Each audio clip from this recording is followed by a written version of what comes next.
Dengan segala hormatnya, dipersilakan Adeline Leong Suk Yi dari IPGM Kampus Ken, Kota Kinabalu, Sabah untuk membentangkan kajian beliau yang bertajuk Kemahiran Kerja 2030 OECD dalam konteks pendidikan.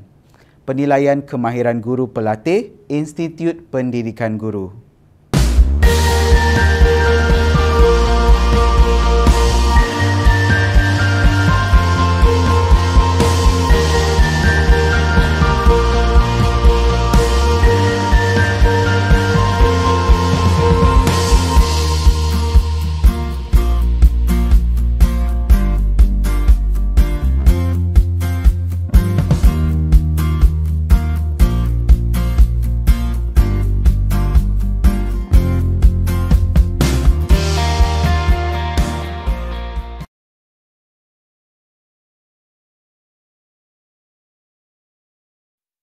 Salam sejahtera, saya Adeline Leong Suk Yi daripada IPGM Kampus Ken Tuaran akan membentangkan kajian yang bertajuk Kemahiran Kerja 2030 OECD dalam konteks pendidikan, penilaian kemahiran guru pelatih Institut Pendidikan Guru. Dalam era globalisasi yang semakin pesat, pendidikan menjadi faktor penting dalam membentuk generasi pelajar yang mahir dalam kemahiran yang relevan dengan realiti masa kini dan masa depan.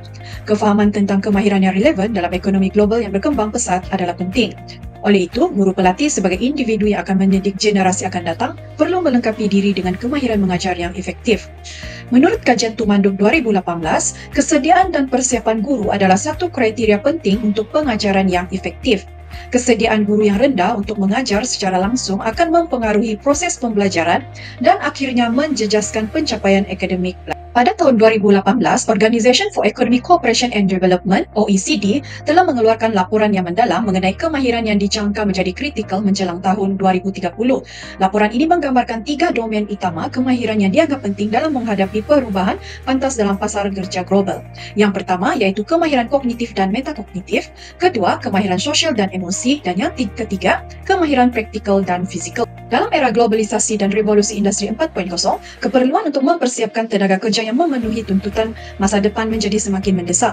Terdapat keperluan untuk menilai dan meningkatkan kesediaan guru pelatih dan institusi pendidikan di Malaysia dalam melaksanakan pendekatan dan strategi yang selaras dengan kemahiran kerja 2030 OECD. Kegagalan dalam mempersiapkan guru pelatih dengan kemahiran yang relevan dan terkini akan membawa implikasi serius terhadap kualiti pendidikan dan daya saing negara di peringkat global, terutama dalam mempersiapkan pelajar untuk menghadapi cabaran dunia yang semakin kompleks. Terdapat 2 objektif kajian, iaitu yang pertama, mengenal pasti tahap kemahiran kerja 2030 OECD dalam kalangan guru pelatih, dan yang kedua, mengenal pasti perbezaan kemahiran kerja 2030 OECD dalam kalangan guru pelatih berdasarkan tahun pengajian dan jantina. Terdapat 6 hipotesis kajian seperti yang dipaparkan.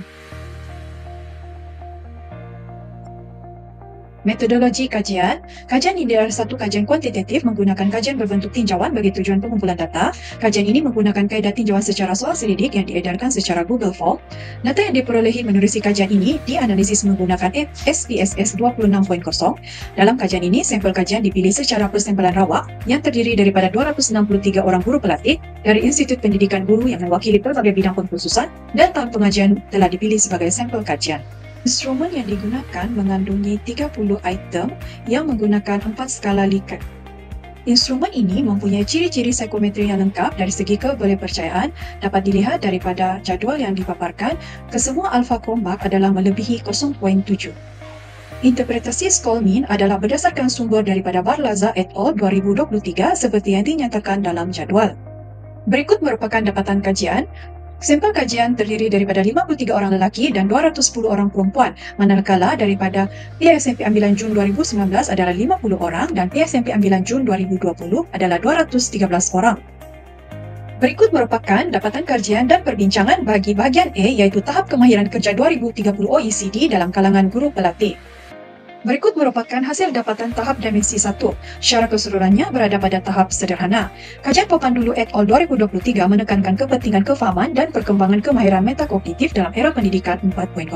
Ini membuktikan bahawa kemahiran metakognitif adalah penting dalam mempersiapkan belajar untuk keperluan masa depan dan menyokong dapatan. Kajian ini mengenai kepentingan kemahiran ini dalam konteks kemahiran kerja 2030 OECD.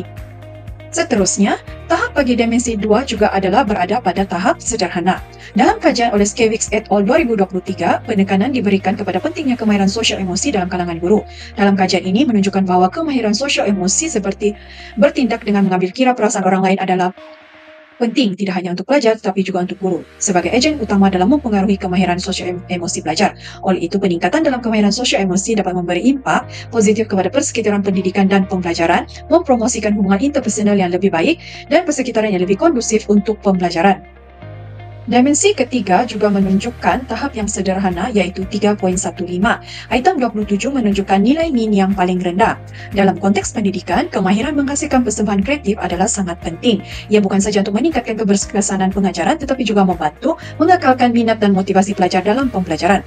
Oleh itu, penekanan perlu diberikan kepada pembangunan kemahiran merancang dan melaksanakan persembahan kreatif. Berikut merupakan hasil dapatan perbezaan kemahiran 2030 CD dalam kalangan guru pelatih berdasarkan tahun pengajian. Hasil ujian mendapati nilai P adalah signifikan dengan nilai T sama dengan 3.660. Hipotesis 1 adalah ditolak. Dari segi min menunjukkan bahawa pelajar PSMP ambilan Jun 2019 mempunyai tahap kemahiran yang lebih tinggi berbanding dengan pelajar PSMP ambilan Jun 2020.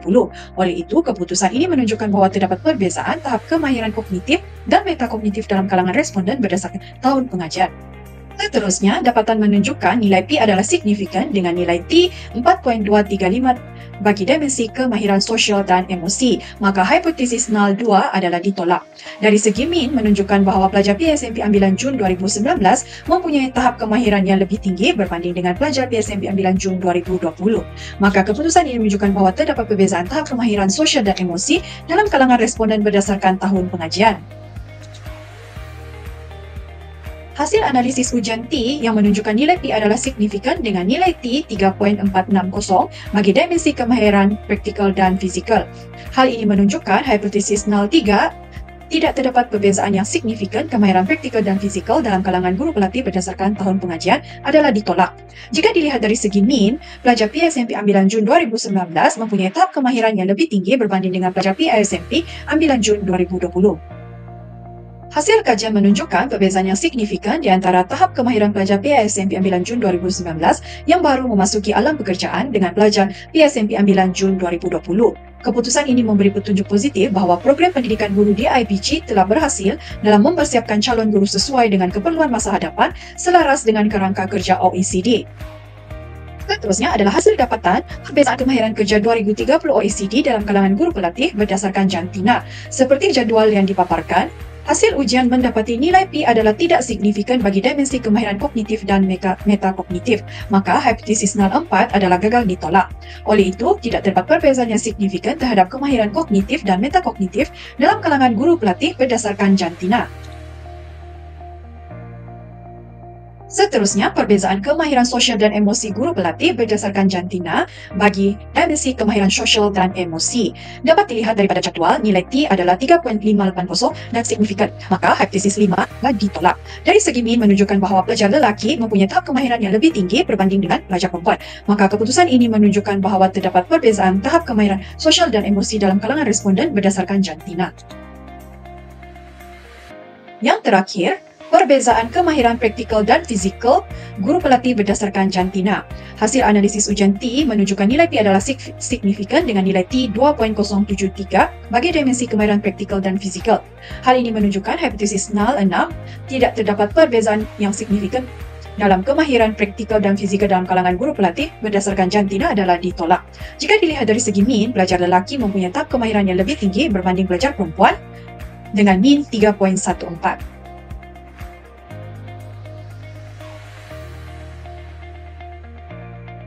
Keseluruhannya, hasil kajian ini telah mendapati dua konstruk iaitu kemahiran sosial dan emosi serta kemahiran praktikal dan fizikal turut menunjukkan perbezaan yang signifikan mengikut jantina tetapi tidak mempunyai perbezaan yang signifikan bagi konstruk kemahiran kognitif dan metakognitif. Dapatan ini menunjukkan bahawa faktor jantina bukanlah faktor penentu utama dalam menentukan tahap kemahiran kognitif dan metakognitif dalam kalangan guru pelatih. Ini menimbulkan persoalan mengenai faktor-faktor lain yang mungkin mempengaruhi perkembangan kemahiran kognitif dan metakognitif dalam kalangan guru pelatih seperti latar belakang pendidikan, pengalaman kerja, dan kebolehan individu.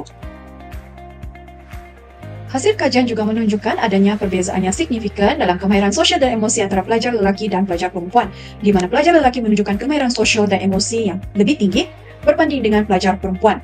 Kajian dilakukan oleh Chaplin dan Aldo 2013 menunjukkan bahawa pelajar perempuan menunjukkan ekspresi emosi dan empati yang lebih kuat berbanding lelaki, bertentangan dengan apa yang ditemui dalam kajian ini. Ini menunjukkan wujudnya faktor kontekstual, budaya atau faktor lain yang mempengaruhi cara kemahiran sosial dan emosi di antara lelaki dan perempuan. Oleh itu, pembangunan kurikulum memerlukan pendekatan yang lebih inklusif dalam mengembangkan serta menyokong kemahiran sosial dan emosi di kalangan pelajar. Dapatan kajian turut menunjukkan perbezaan signifikan dalam kemahiran, praktikal dan fizikal di antara pelajar lelaki dan pelajar perempuan.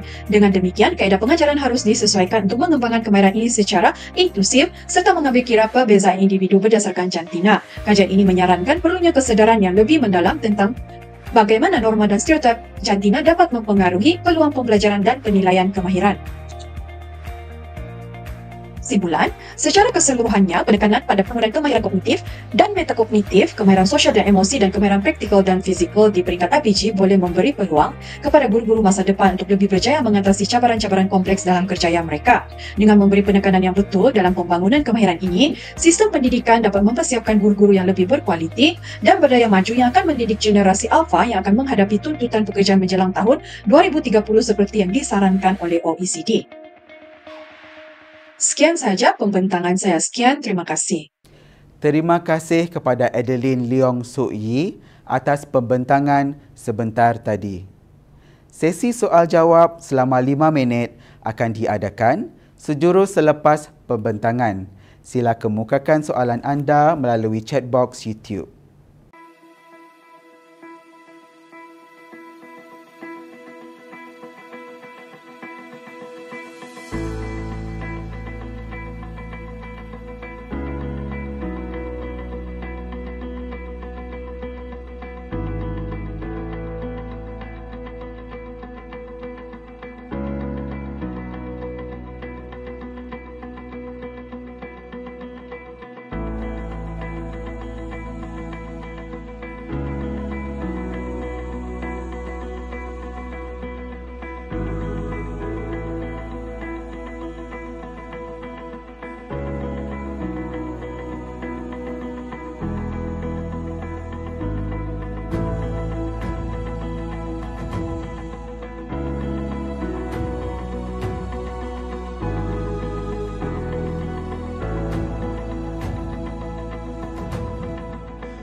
Wave Beats Music.